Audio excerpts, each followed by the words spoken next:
So any closed path followed by magnetic lines of forces is called a magnetic circuit. So we can take any closed path. Across that closed path, magnetic line of forces will flow, and that particular circuit we can call it as a magnetic circuit. And we have seen the magnet properties. If you place similar pole right here, okay, they will repel with each other. Okay, if you place opposite pole right here, they will attract with each other. Okay, so we have discussed this property. And second thing we have discussed that the magnetic line of forces will flow from north pole to the south pole. Okay, so this is the another property of any magnetic material. Okay, so there are commonly Faraday's law. What is Faraday's law? We are using these two magnetism right here. Okay, when a material is placed within the magnetic field, the magnetic forces of a material electron will be affected. Clear, everyone?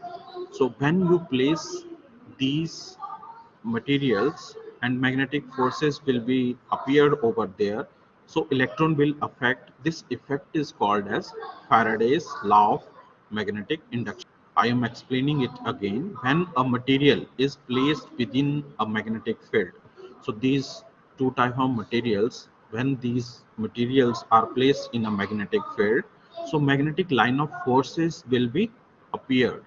So those magnetic line of forces will affect the electrons.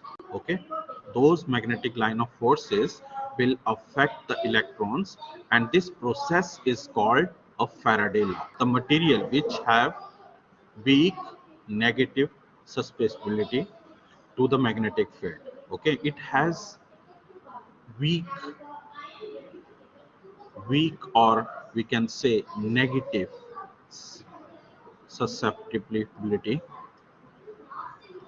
Okay, and what are the materials right here? Copper, silver, gold. These are the material which we can consider inside this diamagnetic material, paramagnetic material. So the material which has a small or positive susceptibility, okay, of a magnetic field is called paramagnetic material. Okay, so para, okay, and this magnetism is titanium. We can use titanium, you can also use. Okay, aluminum, lithium, magnesium. Okay, so these are the some type of materials which we can use in this paramagnetic material. Okay, so this ferromagnetic material have a large or positive susceptibility. Okay,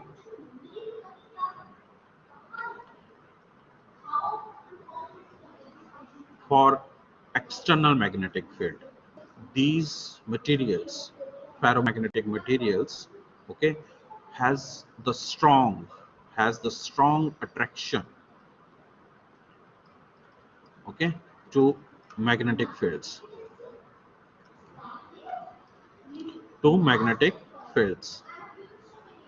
okay, and are able to retain their magnetic properties after the external field has been removed. Iron, nickel, cobalt,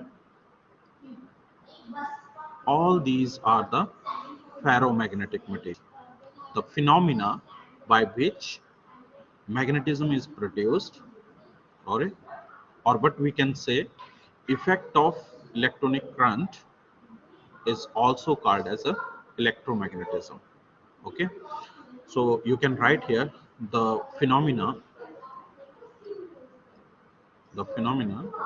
by which by which magnetism is produced by the effect of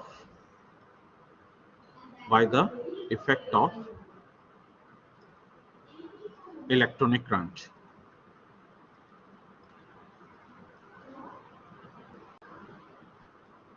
Okay, the phenomena by which magnetism is produced by the effect of electronic current is called electromagnetism.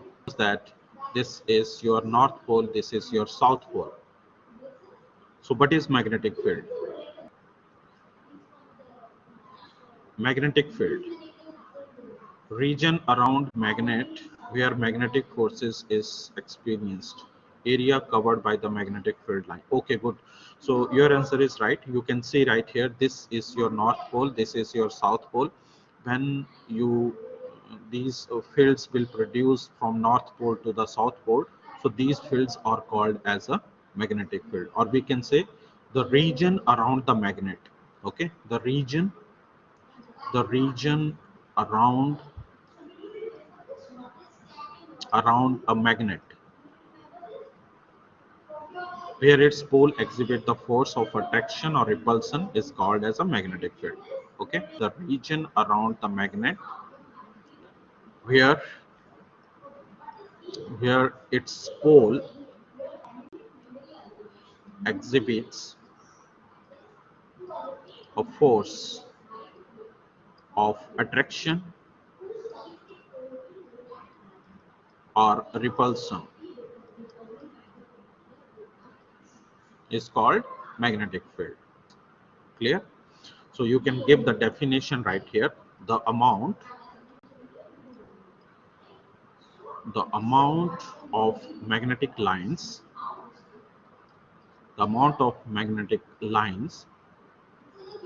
of forces set up in magnetic circuit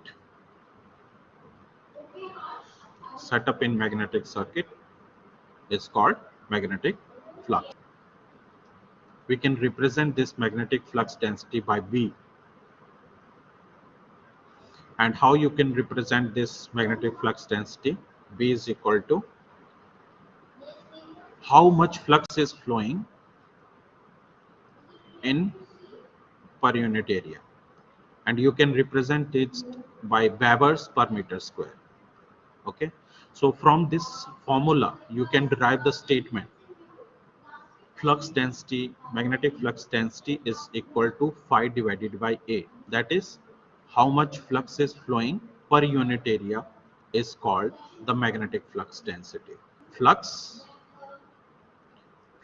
per unit area, Weber per meter square. It is 1 into 10 raised to the power 4 Webers per centimeter square. Okay, so we can convert meter square to centimeter square response. What is permeability? You can represent permeability by mu. So what is mu? Mu is equal to 4 pi into 10. Okay, in case of air or vacuum. So what is this permeability? The ability of a material to conduct magnetic lines of forces. Okay, the ability of the material to conduct magnetic line of forces through it.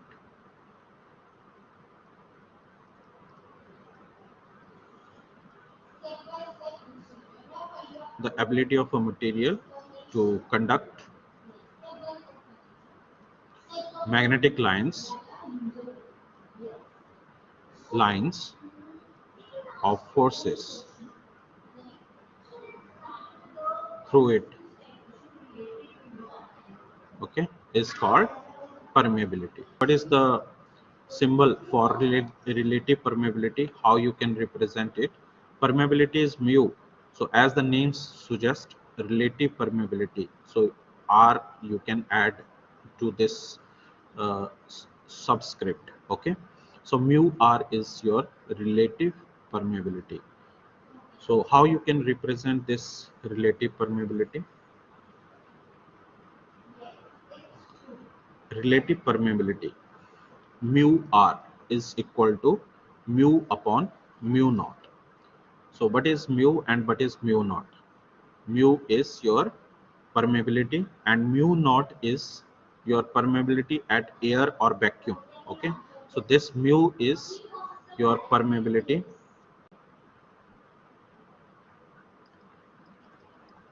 and mu naught is permeability in air or vacuum.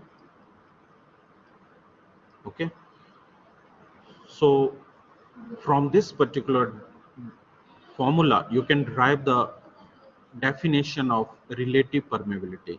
So how you can represent it? This relative permeability is the ratio of permeability of a material. So this permeability of a material to the permeability of a air or vacuum is called relative permeability. So what is magnetic field intensity? H is equal to mmf divided by length of magnetic path. Okay, length of magnetic path. And how you can represent it? mmf. What is mmf? Magnetomotive force. Okay, the force acting on a unit north pole. Okay, the force acting on a unit north pole, that is 1 Weber, when placed at a point in a magnetic field. Okay, so this is a force, magnetomotive force you are applying at unit north pole. Okay, that is 1 Weber. So magnetomotive force you are applying for the unit north pole when you place this inside a magnetic field. So it will depend upon that area also. So that's why we can represent this magnetomotive force divided by the length of magnetic path. Force acting on unit north pole, that is 1 Weber, when placed at a point in a magnetic field. Clear? What is magnetomotive force? How you can represent it? As we have seen in the previous slide, mmf is equal to N into I. So how you can represent it? N is the number of turns and I is your current. Okay, so quickly, how you can derive the definition from this formula? mmf is equal to N into I, ampere turns. So you can represent this in ampere turns.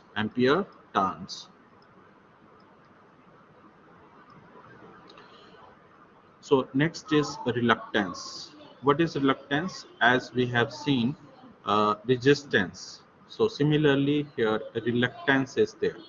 So how you can represent reluctance? Reluctance is represented by S.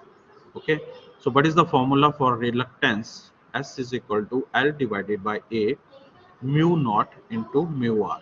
Okay, where L is the length, L is a length, L is the length, and A is a cross sectional area.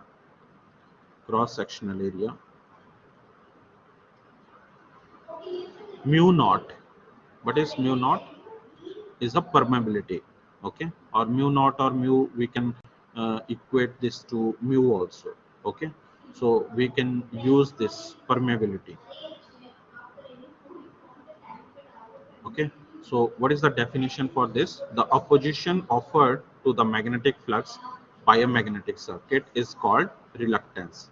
So similar as resistance, we are using magnetic circuit right here, so its name is reluctance. The opposition offered to a magnetic flux by the magnetic circuit is called reluctance. See here the let's see here the formula for this permeance. So permeance is the opposite, or we can say it is reciprocal of reluctance. And in the previous case, you have find out the formula for the reluctance. As you can see, this is the formula for the reluctance.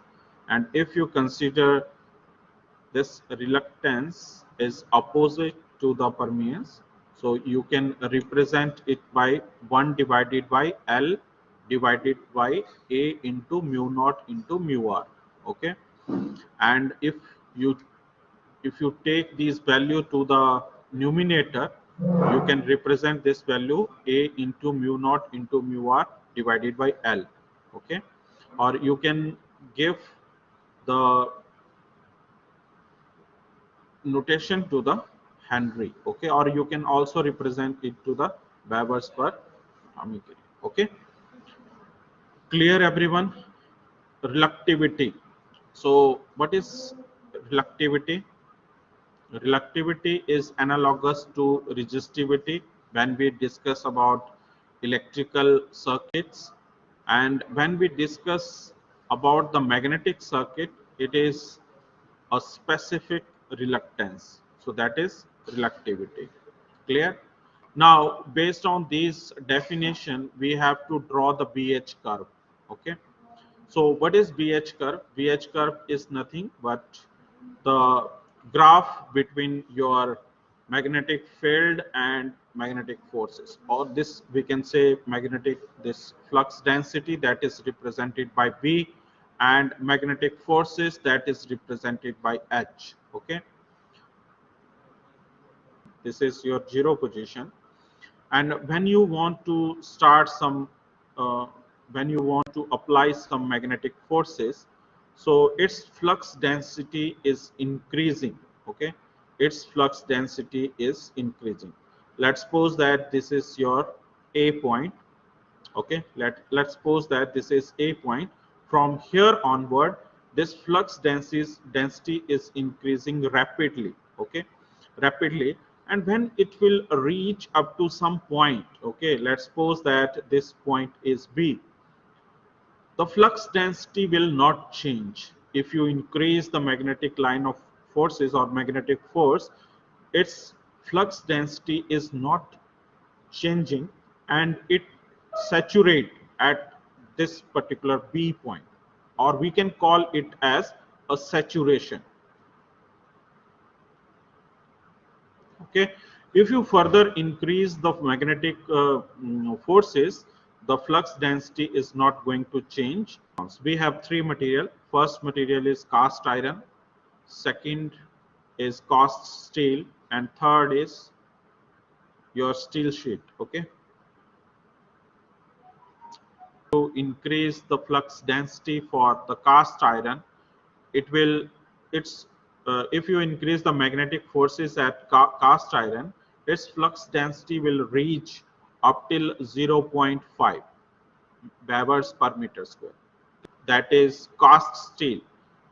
It has some less impurity as the iron, so its flux density is somewhat better than that of the previous case, and it will reach up to 1.2 Webers per meter square.